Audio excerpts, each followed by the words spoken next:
Emily. When I informed my mother-in-law that I intended to return to my hometown for childbirth, her response was unequivocal. By all means, go back. I don't want to see your face. Those words brought me immense joy, as I had eagerly awaited them. You won't have to see me anymore, rest assured. Emily. I'm Emily, on the verge of turning 28. My mother passed away from an illness when I was just 2 years old. With my father, a busy man managing a century-old clothing company, I was primarily raised by my grandmother.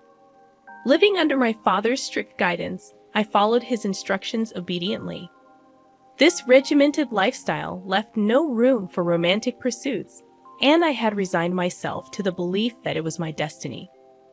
After completing college, I briefly worked as my father's secretary in his company. However, he found it challenging to work together and compelled me to resign. Despite my friends landing jobs, dating, and getting married, my father insisted that I didn't need to work. So, I wanted to work too. I confided in my father one night. Emily's father, Dad, can I work? No. He dismissed the idea without seeking any explanation. Emily, why not? Because you don't need to work. But I also need to step out into society and gain more experience. Emily, don't talk back. I'm not talking back. I'm not saying anything wrong. You should just stay at home, Emily. If you say that, I'll leave home. I'll leave home and go to work from there. Emily, stop it. No, I am an adult. I won't always do as you say. Distraught, I left the room, and even in the solitude of my own space, I cried for an extended period. Later, I reached out to my college friend, Lisa. Can I come to your house now? Sure, but what's wrong? And can you go out at this time? I can't right now, but I'll figure it out. Can I stay at your place for a while? Emily. Quietly, I packed my belongings and left home to seek refuge at Lisa's luxurious condominium. I discreetly left a note on my desk, explaining my temporary absence to my father. Upon arrival at Lisa's place, she welcomed me with my favorite coffee. Thank you, Lisa. Lisa? What's going on, Emily? I poured out the details of my argument with my father and my decision to leave home. Lisa, that's awful, Emily. You've had no freedom at all. Her empathetic words stirred fresh tears. Until now, I did everything my father said, thinking it was normal. But suddenly, I've started craving my own freedom. Lisa, that's completely normal. It's strange that your father doesn't allow you to work. I'd like to meet many people and have a good time too. Emily, so does your dad know you're here?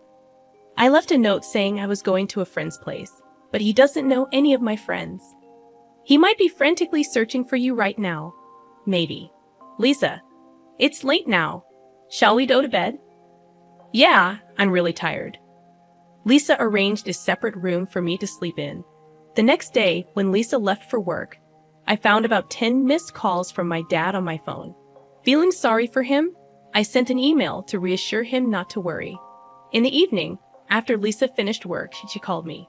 I'm going out for a drink. Why did you join us? Emily. Having little experience with social drinking, I was excited about going out. When I arrived at the location Lisa mentioned, I found her waiting with 2 men. Lisa. Apologies for the wait. So, who are these gentlemen? Lisa gestured toward the shorter man and said, This is my boyfriend. And the tall guy over there is single and ready to mingle. The tall man, Max. Nice to meet you. I'm Max. Emily. Pleased to make your acquaintance. Lisa. Oh, nice to meet you. I'm Emily. That marked the beginning of our relationship. Max worked at a small company in the apparel industry. Initially, I wondered if it resembled my father's company, but I swiftly dismissed the thought. Max's family dynamic was the opposite of mine, with only his mother present. However, he didn't delve into the details, and I refrained from prying. One day, Max expressed, I'd like to meet your father, Emily.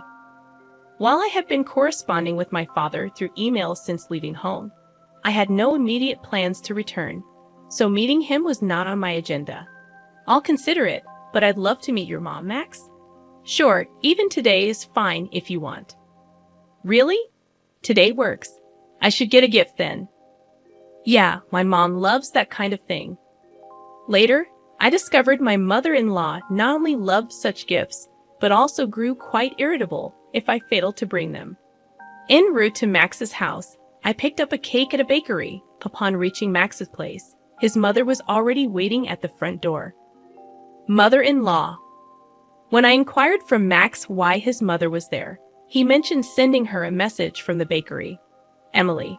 My mother-in-law fixed her gaze on me and asked, "And your name is?" Mother-in-law. Ah, I'm Emily.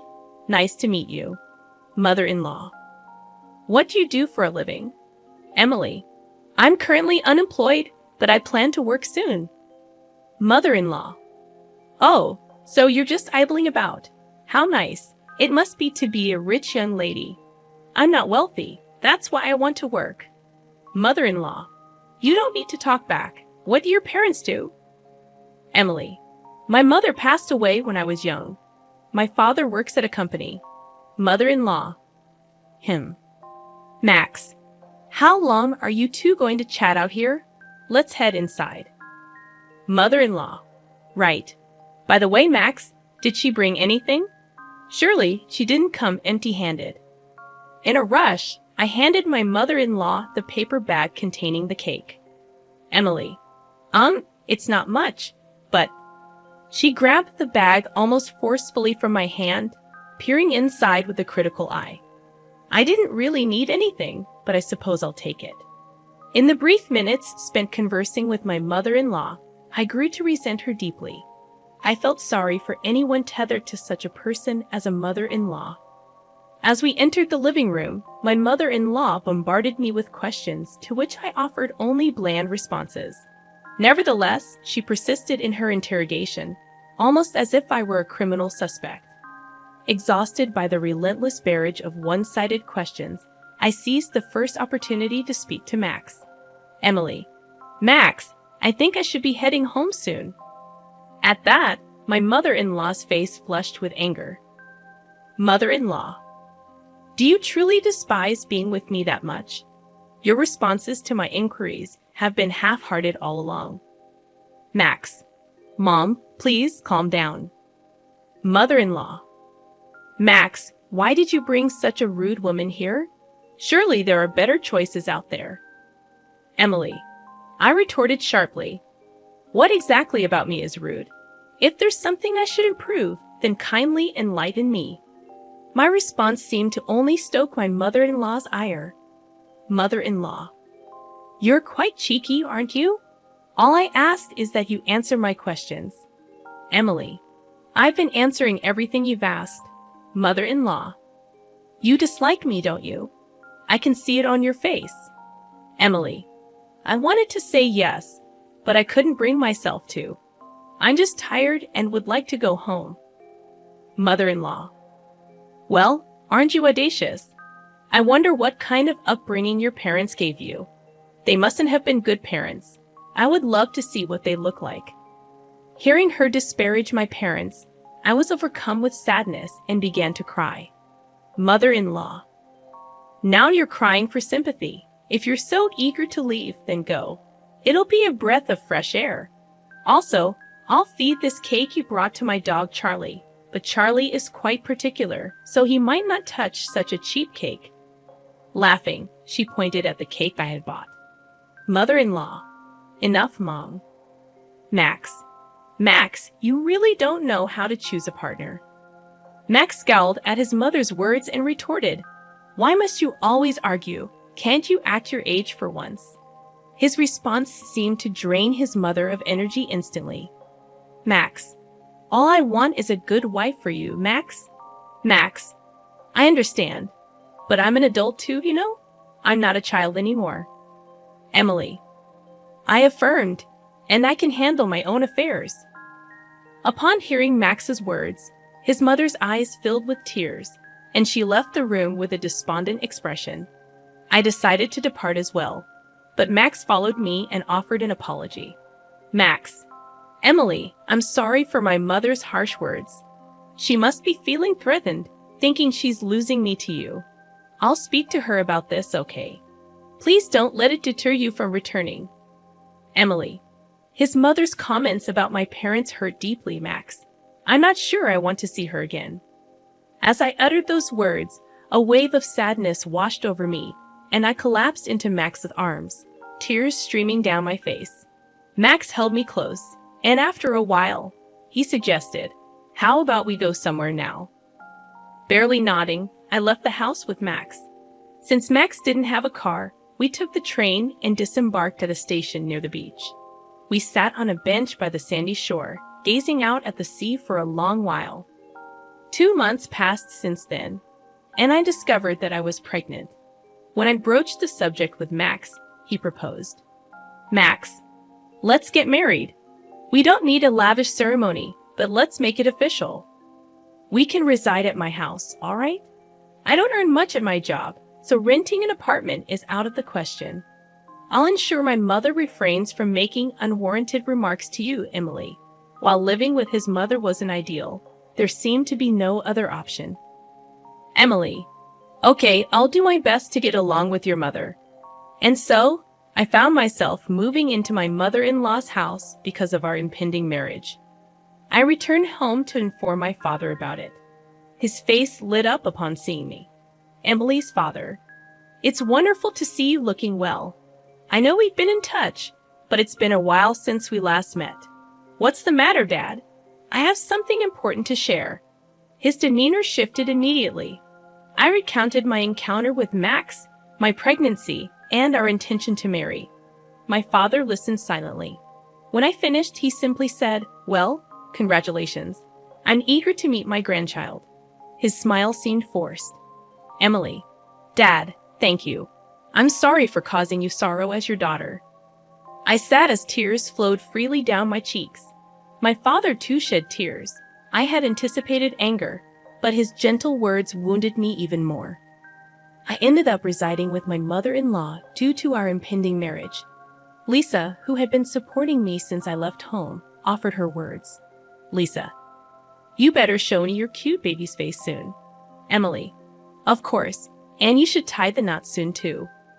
Lisa. I'm eager to walk down the aisle, but he's dragging his feet. But I believe things will fall into place. Let's dine out together again.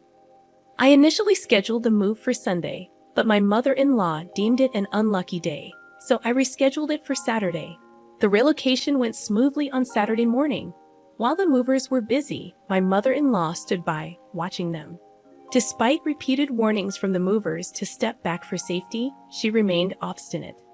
Once the move concluded, my mother-in-law beckoned me over and said, "You didn't settle the payment, did you?"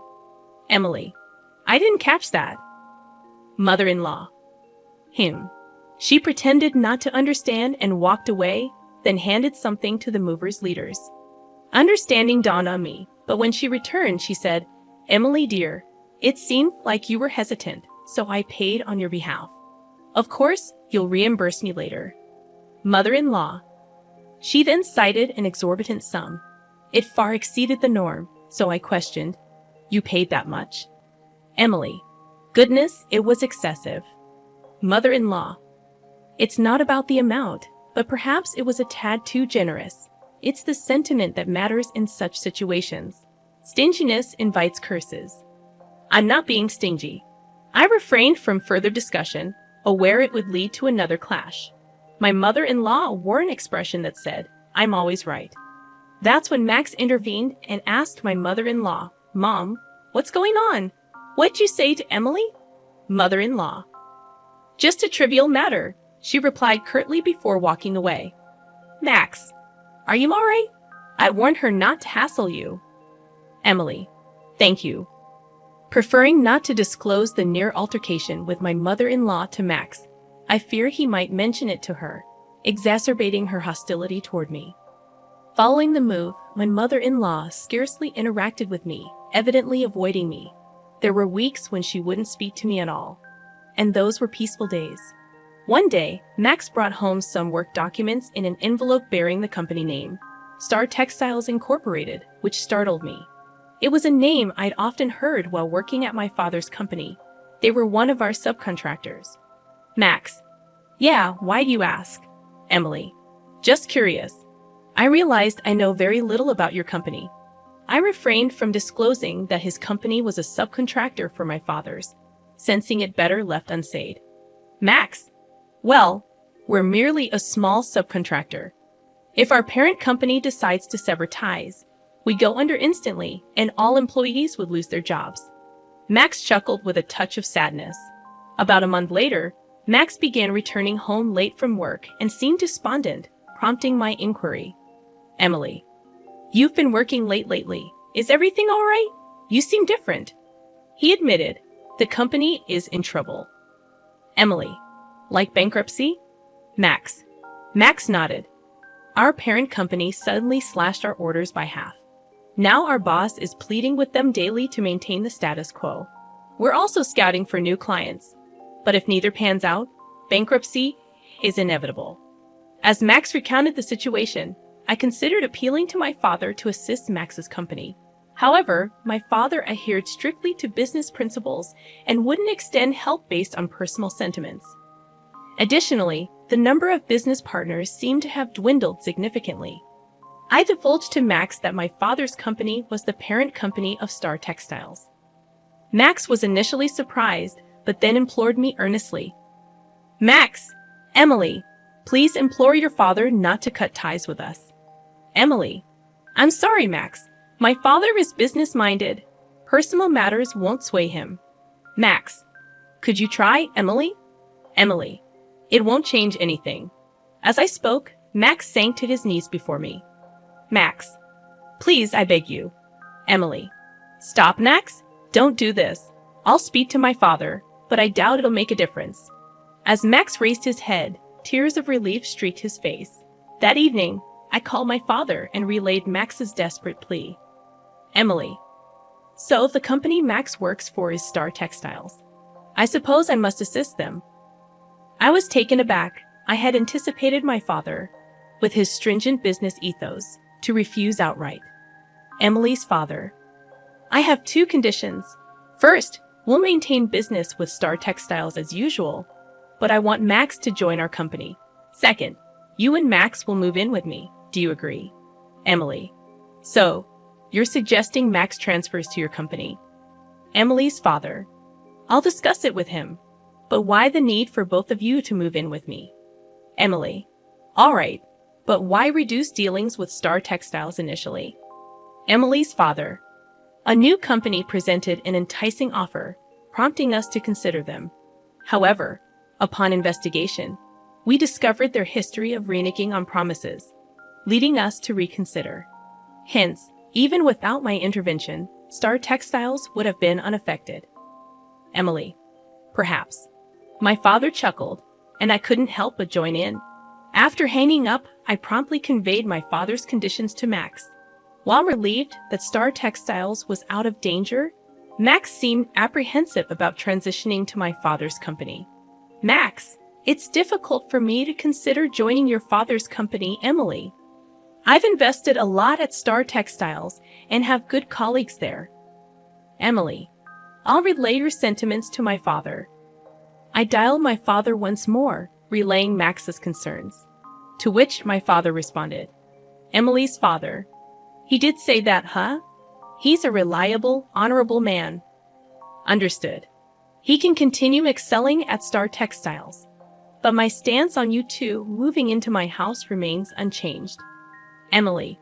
Understood. Post-call, Max was elated upon hearing my father's decision. Max. I told Max, just remember, don't let your mother know about my father's company. If she finds out, she'll start nagging again. Max. Got it. Several weeks later, I made the decision to return home for the birth of our child. Despite it being just my father and elderly grandmother at home, it felt preferable to being under the care of my mother-in-law. Waiting until my mother-in-law was sipping her afternoon tea in the living room, I approached her. Emily, mother-in-law, regarding my childbirth, I've decided to return home. It's just my dad and my lively grandmother. Upon hearing this, my mother-in-law cast me a venomous look and retorted, By all means, go back. I don't want to see your face. Unfazed, I responded calmly. Emily, you won't have to see me anymore, so rest assured. Mother-in-law. What? Emily. I won't be returning here anymore, and soon Max will be relocating to my parents' house. Mother-in-law. What nonsense. Max is too occupied with work to move. Emily. It's sorted now. Just then, Max entered and informed his mother, Mom, things are looking up at my workplace. Emily played a key role. Mother-in-law. What are you talking about? Emily's dad owns the parent company of my company, Max. At this revelation, my mother-in-law's voice rose as she fixed her gaze on me before stating, Emily, I've been terribly rude to you until now. Deeply apologetic, she bowed. Mother-in-law. I had no idea you were the daughter of the parent company's owner. May I request a favor? I'd like to reside together in your parents' house. Max. Mom, no, you should stay here. Emily. I'm not keen on living with you, mother-in-law. I'd rather not be reminded of our past encounters. Please understand. With tears in her eyes, my mother-in-law pleaded. Mother-in-law, I know it seems harsh, but I can't bear to be apart from Max. Please. Max. No, I can't agree to that. Emily, please stop. Your past conduct has led to this situation, mother-in-law. I addressed my tearful mother-in-law, who remained kneeling. Emily, you brought this upon yourself. 6 months later, Max, our newborn daughter Kay, and I paid a visit to my mother-in-law's house. However, it was eerily quiet, devoid of any human presence. Max. Calling out to his mother, Max received no response. Max, did you mention our visit? Max.